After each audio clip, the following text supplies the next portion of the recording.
I want to shout out for a group of workers very close at hand who don't have any of those things, and they are the majority of people who work for Oireachtas TV and who broadcast these proceedings from this Dáil chamber, from the Shannon chamber, from the committees, but who are only employed on the days that we sit, and that means that over the course of the year they earn about €12,000.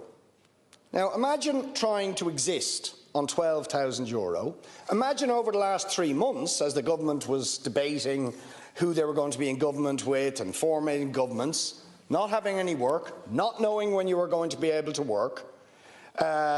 being laid off during the summer, being laid off at Easter, being laid off at Christmas, but having to be always available to work for the company, whose name, by the way, is Pi Comms,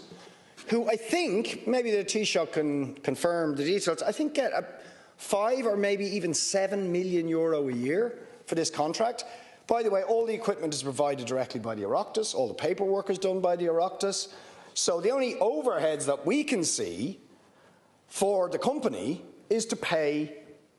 the workforce who are on these miserable earnings and have very few hours. There's 5 permanent workers, but the majority of them are living in poverty. Now, I'm asking, given the role they play in projecting out the democracy of this country and the importance of that, that they should have decent jobs, proper retainers, and not having to live in poverty in this precarious existence.